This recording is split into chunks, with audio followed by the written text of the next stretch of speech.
tudd Mame Madjiguène Mbengue, plus connue sous le nom de Magui, chef Magui. Donc je suis traiteur bon, entre guillemets de formation. Donc tey recette bi ma leen di présenter ce sont des pancakes fourrés au Nutella. Ay pancakes yoo xamante ni mën nga ko fourrer que ce soit au Nutella, chocolat normal, confiture, etc. Donc voilà, c'est une recette très très simple et très facile à faire. Donc voilà, surtout pour ndogu bi et tout, en même pas 5 minutes, c'est prêt. Donc voilà. Donc pour faire pancake, on aura besoin de farine, à peu près 250 g de farine. On aura besoin de fraises et de noix. Ça, c'est pour la décoration, etc. Donc, on aura besoin de chocolat. Moi, j'ai choisi le Nutella, mais libre à vous de choisir tout ce que vous voulez. Du beurre, 4 œufs, de la levure chimique, un peu d'essence de vanille, du sucre, du lait et puis des ustensiles de cuisine dont vous aurez besoin. C'est une poêle spécialisée pour pancake. Parce que pancake, mënuñu ko defar ak poêle bu mag. Il faut nga am poêle spéciale pour ça. Donc voilà, on aura aussi besoin de fouet, de maryse. En fait, la maryse, ce qui différencie la maryse et la cuillère, c'est que ça fait plus pénétrer la pâte. C'est accessible à tout le monde. Une louche, petite cuillère, un pinceau pour étaler le beurre sur la poêle. Ben paaka, ben spatule, cuillère et puis voilà. Et d'une batteuse. C'est très très important parce que suñu ingrédient secret bi, ça nécessite ngeen am batteuse. Bon, vous pouvez le faire à la main mais c'est très compliqué. Moi je préfère utiliser une batteuse. Donc voilà. Voilà. Donc pour commencer, on va prendre la farine. Ñu def ci levure chimique bi. Puis on va séparer le blanc et les jaunes.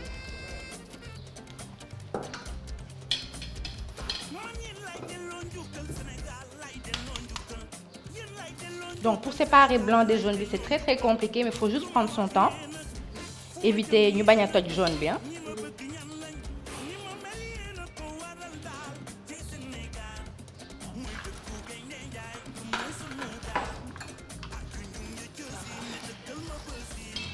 Donc après, par la suite, dañuy mélanger kii bi, farine bi ak levure bi.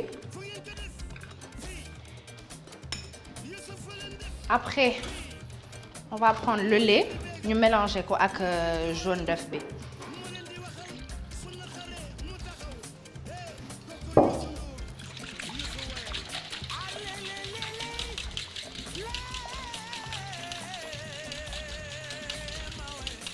Donc une fois que jaune d'œuf bi mélangé nañ ko ak le lait, dañuy rajouter.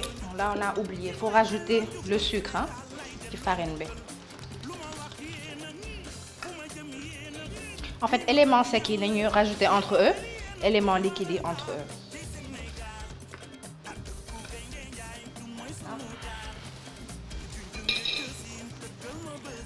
Ensuite, ñu rajouter mélange, les deux mélanges.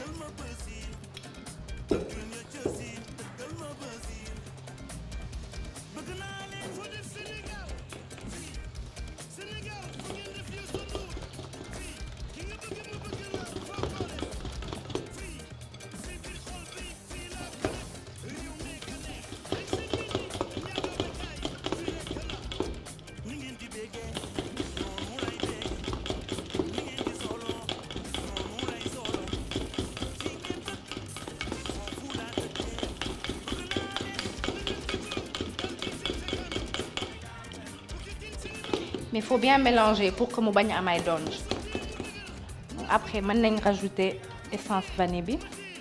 Man j'aime mettre beaucoup d'essence vanille parce que ça donne du goût au pancake.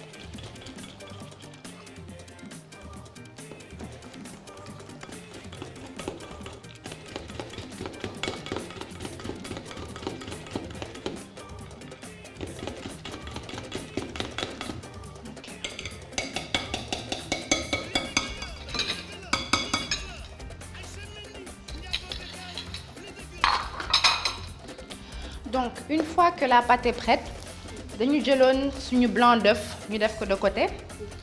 Léegi dañ koy fouetter. On peut fouetter ça soit avec un fouet, soit à base d'une batteuse. Moi je préfère utiliser la batteuse, c'est plus rapide et plus efficace. Donc maintenant, on va monter les blancs en neige. Bismillah.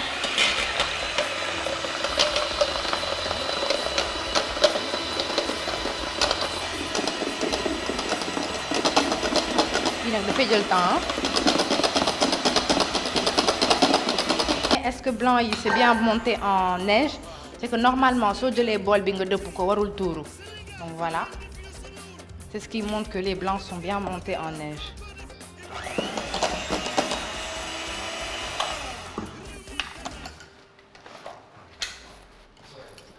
Cake bien moelleux, pancake yoo xamante ni comme éponge les mel. Sama secret c'est ça.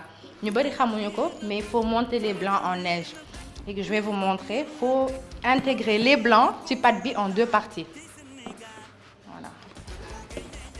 Léegi dañuy jël xaaj bi def ko. Vous allez comprendre lu tax may utiliser Maryse à la place d'une cuillère. Parce que waruñu ko mélanger en fait bu baax, faut que ñu jël suñu temps.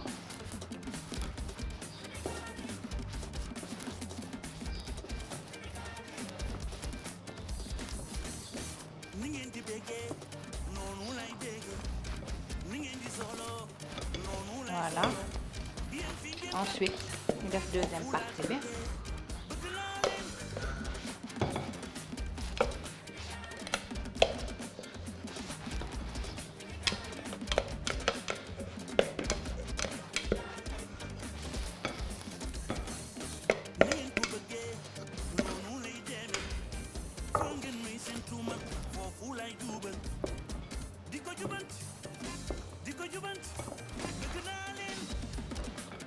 Pâte à pancake pare na, li ci des mooy defar pancake yi à base de cette poêle.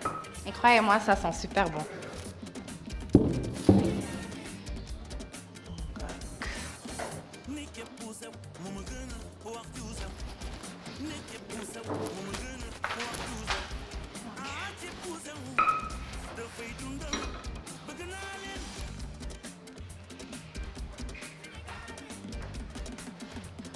xaar tuuti poêle bi tàng.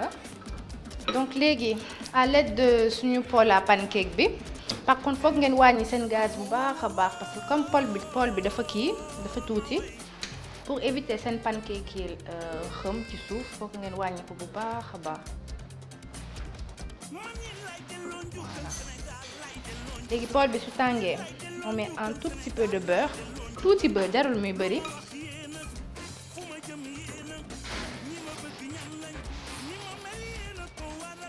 Étape bii nag étape bu difficile la donc faut que ngeen miinante ak seen poêle parce que sinon ça risque d'être très compliqué. Pour commencer dañuy jël tuuti pâte.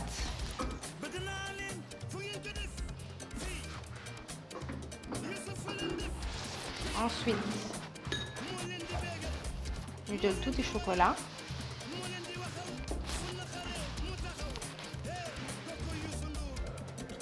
Léegi chocolat bi da ngeen di ko def ci diggu au centre ci digg bi voilà.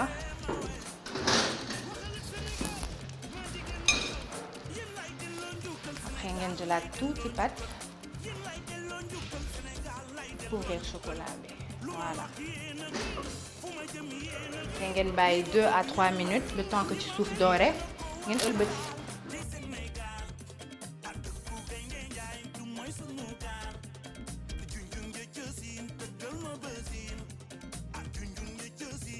On va répéter la même chose def naa beurre léegi dañuy jël tuuti pâte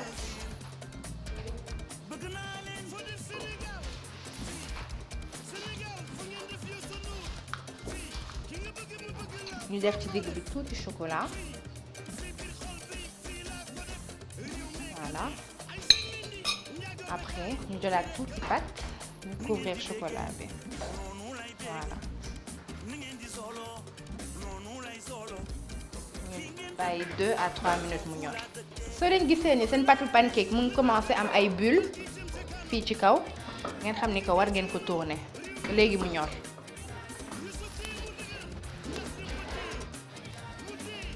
Dañuy vérifier xool voilà.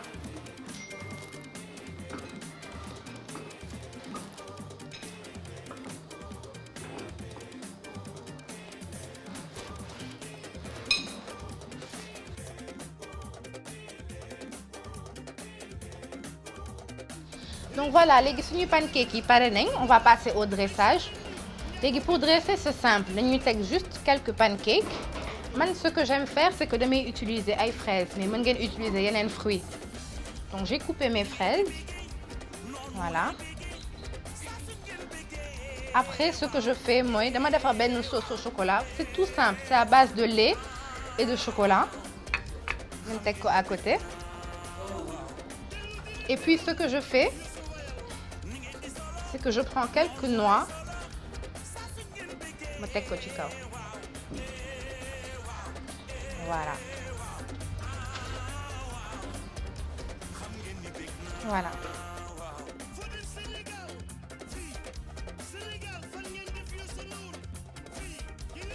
donc léegi dama leen di wan soo leen ubbee pancake bi ce que vous êtes censé avoir normalement nii la war a mel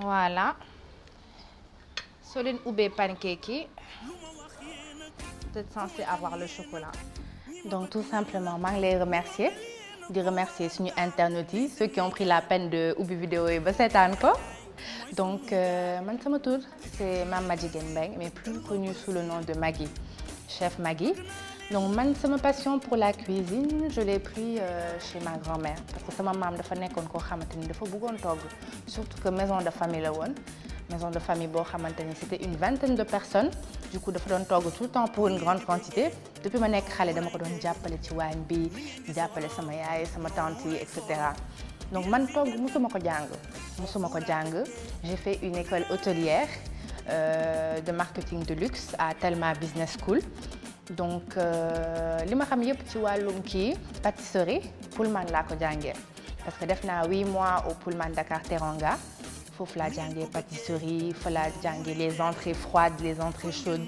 donc franchement c'était une très belle expérience et je remercie au passage toutes les personnes qui m'ont formée là-bas le chef Papa Ndaw chef Lamine Père Maguette enfin tout le monde donc voilà foofu laa jëlee sama passion pour la cuisine mais je me suis plus spécialisée côté pâtisserie voilà c'est ça franchement dama ko bëgg j'adore la cuisine jàng naa ba am samay diplôme mais dama ne woon togg bi moom foog ma def ko parce que je pense que c'est important nit ki sooy def dara nga def li nga bëgg loo xamante ni tu t'épanouis saa yoo defee tu es content en fait man loolu moo may dundal togg bi voilà inchallah yàlla baax na oui bon pour le moment ci weeru koor gi damay defar ay plateaux salés des plateaux sucrés des plateaux de charcuterie de fromage etc mais en dehors du mois de Ramadan je compte continuer inchallah ba yàlla may ma inchallah pourquoi pas am sama boulangerie wala am sama benn petit restaurant ça fait partie de mes projets inchallah yàlla baax na maa ngi leen di fay d'accord encore une fois je vous remercie énormément et puis je vous encourage aussi parce que je pense que de nos jours en fait ce qui est important c'est de plus pousser en fait les jeunes entrepreneurs et j'ai remarqué que vous le faites énormément et c'est une très très bonne chose et j'en profite pour dire que l'entrepreneuriat des jeunes c'est très très important dans le sens où il faut savoir innover et créer de nouvelles choses. Man, c'est comme ça que je marche et c'est ma philosophie, savoir innover, savoir faire de nouvelles choses. Et puis voilà, en tout cas, je vous remercie énormément et j'espère que la vidéo va vous plaire, enfin la recette va vous plaire. Donc au passage, je tiens à remercier énormément ma grande sœur Kodou, ñoom Adja, ñoom Mami pour cette magnifique perruque à l'occasion qu'elles m'ont donnée ce matin. Et franchement, je les remercie infiniment. Donc ku bëgg ci perruque yi da ngay woote au 77 429 31 07. Ça s'appelle Vision Coiffure by Fili à la cité Biagui. Voilà.